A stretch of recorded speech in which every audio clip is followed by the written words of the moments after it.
Good morning. Wow, look at that headshot. That's a long time ago. Somebody needs to update that. Rough one. Great. Here we go. Perfect. So first, thank you. Great to see everybody. It's great to be back here at Synda, be back here in person. Thanks to all the sponsors, Kimberly, the whole Synda crew. Really what I want to talk to you about today, if I can get out of the lights so I can see, is using speed to your advantage. So being in the website building space, talking about how we can take advantage of all the trends that are happening out there in the industry and the data so you can create competitive differentiation for yourself, for your own agencies, for your own companies, but also helping your SMB customers create differentiation for themselves. So we're going to get into that today, share some interesting data, and I'll definitely leave some time at the end for a Q&A as well, so please feel free to just shout out. First, just a couple words about Duda. For those of you that don't know us, we're the leading white label website building platform for over 20,000 agencies, hosts, software companies, and solution providers around the world. So many of our customers are in the room. You can see a smattering of those logos. This is really the backbone of our company. So for those of you that are Duda customers, thank you. It's great to see you. But we power about 1.1 million sites across the globe. A lot of those are coming from small independent agencies. So we have a lot of data that we can share about what's happening on the web and how we can use that data to be successful. We're about 250 people, 7 offices across the globe, so again, pretty significant scale. So the age of speed is here. In fact, it's been here for a really long time. I joined Duda in 2012. For those of you that were working in the website space in 2012, it was almost like the dark ages of mobile optimized design, and remember pinching and zooming. You had to open up your phone and try to find the phone number on this tiny little screen because sites weren't optimized for mobile design. So that's how Duda actually was founded. We were founded on the premise of taking non-mobile optimized websites, converting them, and now, obviously, we're in the era of responsive design. But the age of speed really started, I would say, in 2015. And this was when Google announced something called Mobilegeddon. Does everybody remember Mobilegeddon? This was the first time that Google was looking at the format of a website as a signal in its search algorithm to determine who should show on top. So all things being equal, Joe's Pizzeria was going to get a better ranking on Google because they had a mobile-optimized website. That's pretty cool. Google, obviously, is not doing this because they want the world to be a better place. They were doing this because it was better for their search ranking, but it was also better for us as consumers. I didn't have to pinch, I didn't have to zoom.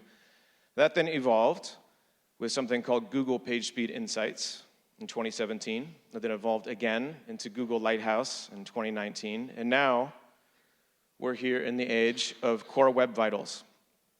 So just by a show of hands, who's familiar with Core Web Vitals? Okay, looks like about 50% of the crowd. I would hope it to be higher. So A, congratulations, you're going to learn something about Core Web Vitals, if nothing else from this presentation.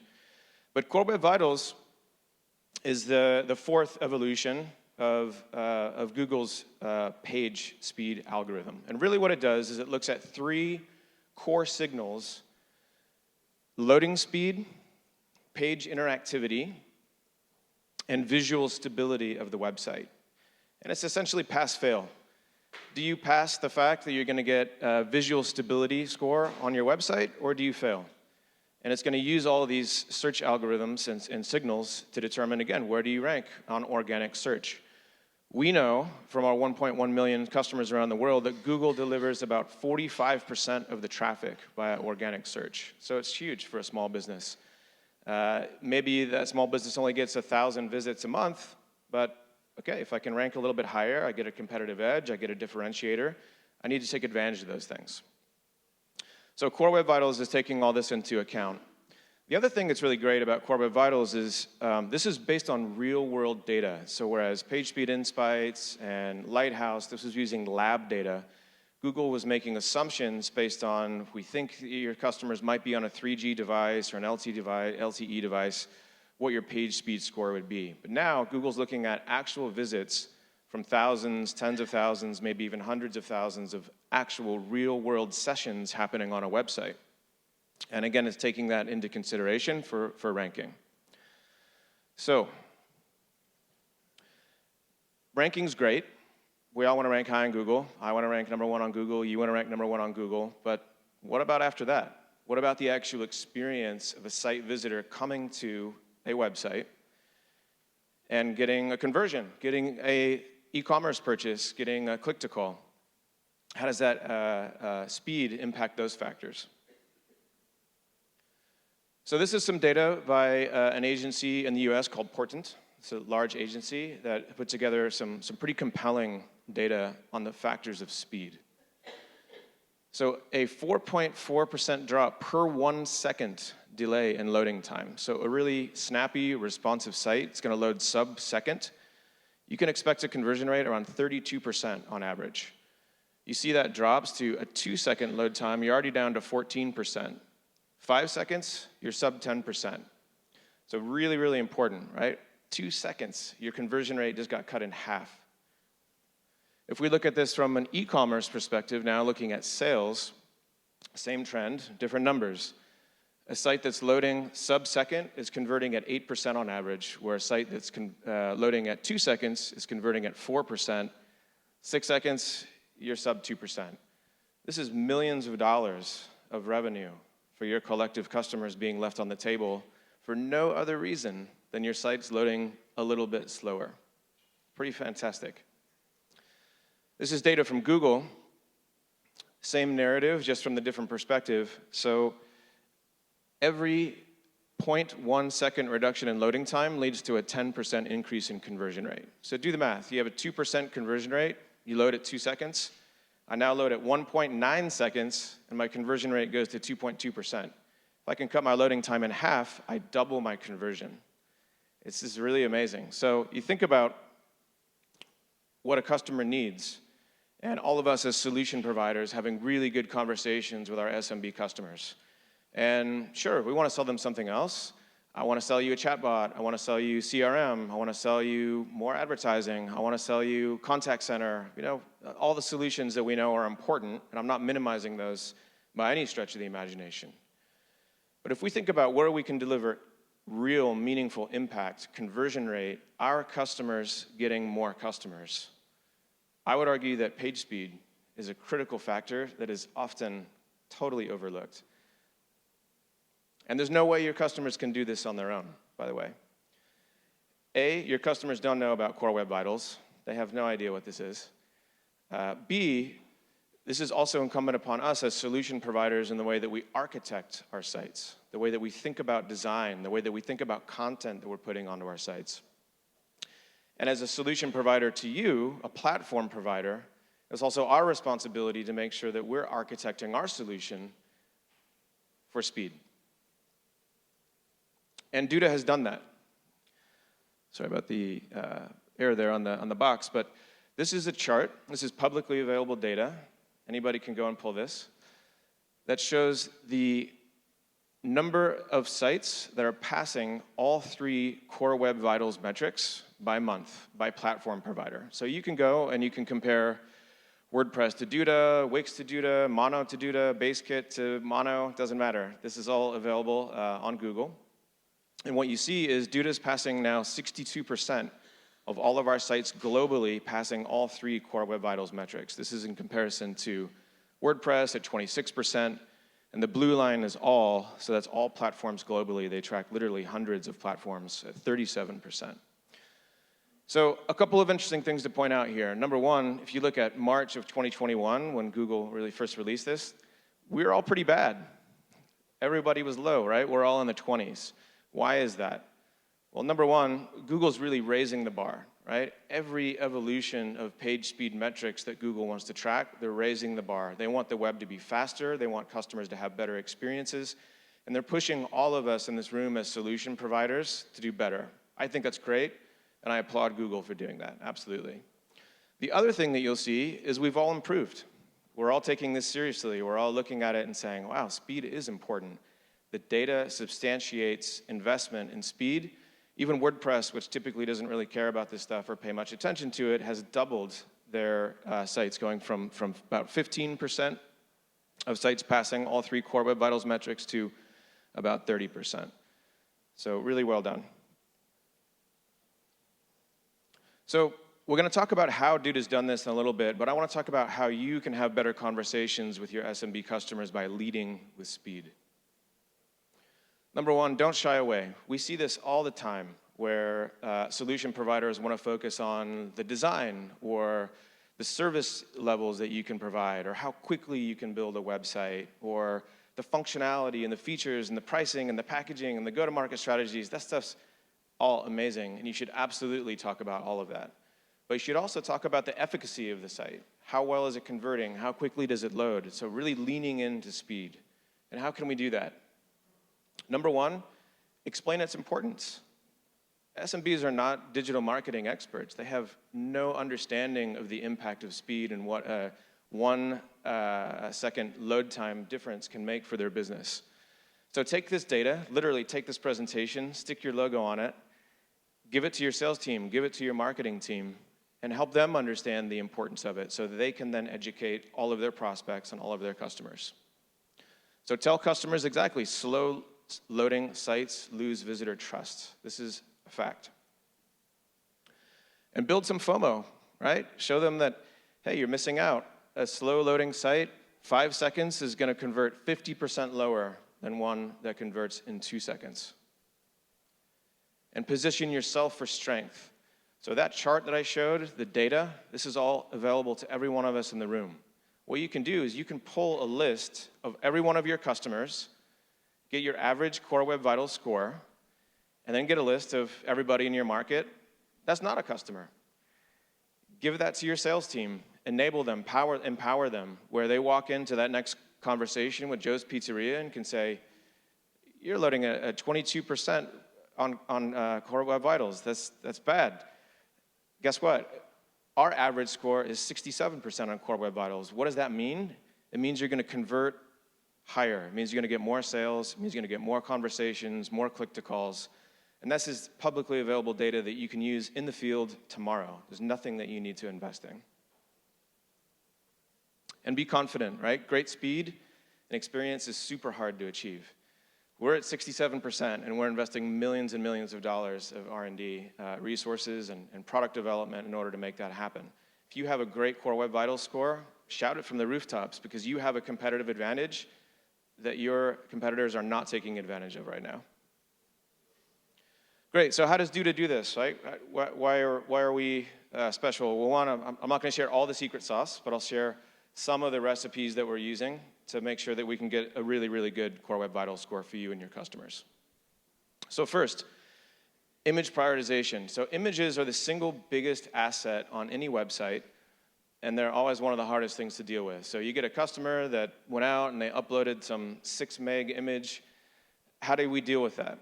So number one, we do a lot of compression, we do image resizing, we do prioritization of content based on loading. But a really cool technique is serving the right specific payload based on the user device and based on the size of the image container. So I won't get crazy technical here, but imagine you're on your iPhone, you pull up a website, there's a container that's 80 by 80 pixels. Well, we're gonna dynamically, in real time, resize the image and serve it precisely at 80 by 80. That same website's getting accessed from somebody else on a desktop, maybe it's 480 by 480. We're gonna dynamically, in real time, resize that image and serve it precisely for the right container, and then we'll serve it with the most cutting-edge image rendering technology like WebP or JPEG 2000 or other new modern formats. So really cool technology that your platform has to do for you, right? You as a solution provider, you as an agency, you don't control how images get rendered, we do. So make sure that your solution providers are looking at things like this. Font loading. This is a really, really annoying one. We see it all the time where what will happen is fonts are being called from external sources, right? Maybe Google fonts, maybe Adobe fonts. That request is taking too long, so the browser is going to load default font. And when the real font is loaded, what will happen is you'll see what's called CLS, or Cumulative Layout Shift, which is a metric that Google's tracking, where the website content is moving. So on the, whoops, looks like my videos aren't working. What's supposed to happen is that on the right-hand side, default font is loading, then the new font loads, and the button is actually going, the See the Cart button is actually going to move on the page. It's a really annoying experience. It's a great reason for people to leave and churn. So font loading and improving that, where we're loading fonts. Oh, did that work? No, all good, don't worry about it. So the solution was to inline the above the fold fonts and then load everything asynchronously. So we're loading only the content that's visually above the fold, and everything else is going to load after that. Cookie consent. This is the world we live in. It sucks. It's annoying for everyone. It's a very, very difficult problem to solve when we have to go out and we have to load an external JavaScript from another solution, determine if the visitor gave consent to which cookies, were they essential, were they non-essential. We have to block scripts, we have to approve scripts. It's a really difficult problems. So we've worked with our partners, User-Centrics, Cookiebot are the solution providers we work with, to make sure that one, we're optimizing their script for minification, right? Making the size of that script really, really small. And then ordering that in the right priority, so content's being loaded, which is permissible, content which is not permissible until consent is given, is being cached and ready to load. So the minute that that's accepted, it's rendered. We don't have to go out and now make additional requests. And then lastly, prioritizing content. So for those that don't speak geek in the room, this is a very, very simplified example. On the left-hand side, what we're doing is we're going to the buffet and we're saying, give me everything. Put it all on my plate, all right now. So it's coming from everywhere. All of this styling CSS, all of the scripts that need to run on the page are all being requested in one go. This is not a best practice. What we do is we go out and we say, all right, give me only the critical CSS that's above the fold. What can a human actually see on a screen? And give me only that immediately. And only give me mandatory scripts that are above that same fold. Now, as the human is looking at the page, determining how they might want to interact with it, interpreting the data, do I want to click, do I want to scroll, do I want to swipe, we're loading all of the other content. So we're doing those things asynchronously, just giving the user a significantly better experience, and again, making sure that we're passing all of these Core Web Vitals metrics. This is another partial list. We do about 250 other things to make sure that page speed is really, really fast. So pre-connecting to origins, looking at static assets from the cache and the global CDN, looking at video optimization, deferring all the non-critical CSS we talked about. So if anybody wants to talk about page speed, happy to go through any of these items in detail and maybe share a little bit more of that secret sauce. So in conclusion, you got to lean into speed. This is revenue on the table waiting for your SMB customers. It's differentiation for you and for all of us here as solution providers. And it can be used to your sales and marketing benefit literally tomorrow. Go back into the office, go to just Google Core Web Vitals comparison, run your customers, run those that are not your customers, and go out and have great conversations literally tomorrow. So thank you. Happy to take any questions.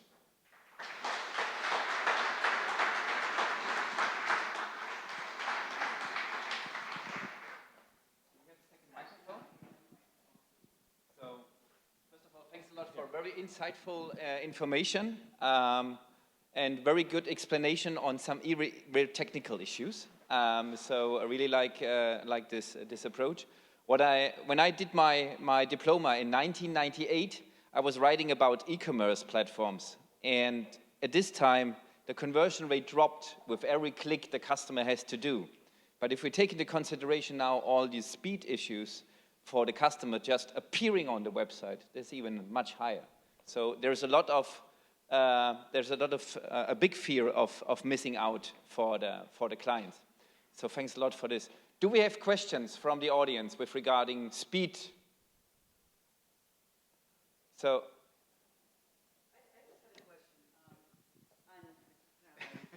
So give it back to me.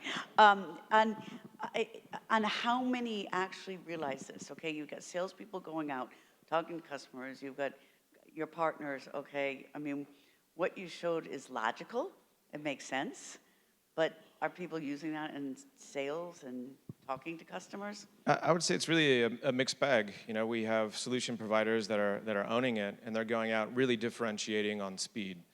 And let me add, I know this presentation's a little bit provocative and over the top and banging us all on the head with speed. I don't want to minimize the fact that we need to provide great service. We need to provide great packaging and pricing. We need to provide beautiful design. We need to meet the requests of our customers.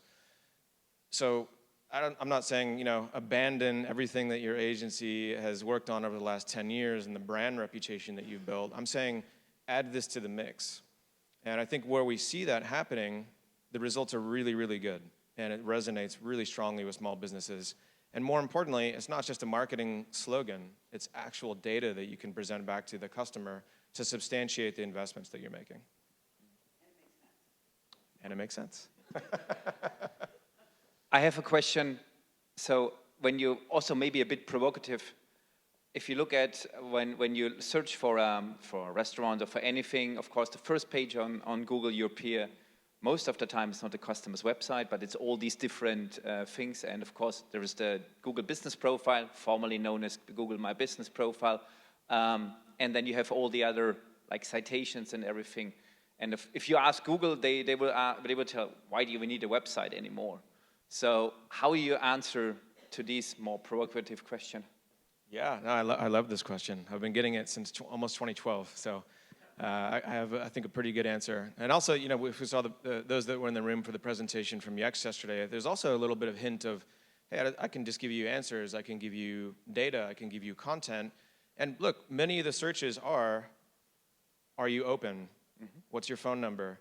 That's a piece of data that I don't need to go to a website for. So I think Google's doing us all a lot of favors by providing easy access to a phone number or opening hours or a link to a restaurant menu. But I would argue that it's actually even more important than ever for a small business to have a really great website. And why? Because you don't want Google owning your brand. You don't want anyone else owning your brand. If you're Joe's Pizzeria, you're really damn proud of the pizzas that you make. At least I hope you are. And why, as a consumer, would I go to Joe's Pizzeria versus Bruno's Pizzeria? I don't know, maybe I have a special sauce that I brought over from my great-grandfather from Sicily. Who knows? Doesn't matter. But I want, as a business owner, to control that conversation and to give you the brand that I want to give you. I don't want to let Google do that because Google doesn't care. Google wants to click, and Google is totally agnostic if Joe's Pizzeria is successful or Bruno's Pizzeria is successful in this silly example here. So owning the brand and controlling the conversation with your potential customers, I would think, is more important than ever. And we've seen really negative publicity and ramifications of this where, I'm not sure if this happened in Europe or not, but DoorDash in the US went out and automatically created millions of websites that were proxy websites, essentially, and were ranking higher than the actual small business's website. And there was huge backlash from this, from restaurant owners in this case, saying, hey, whoa, this is my brand, this is my company. I do not want you, DoorDash, trying to essentially hijack my traffic and hijack my brand. This is my customers, this is my life. So I think owning that and having great domain authorities is more important than ever. Yeah, and I also think if you're looking for new employees, and these times it's very hard to get new employees, that's your identity card, it's your digital identity card. And that's why I think it's very important still to keep it. Great point. Yeah, great point. All right. Thanks very much. Thank you. Again.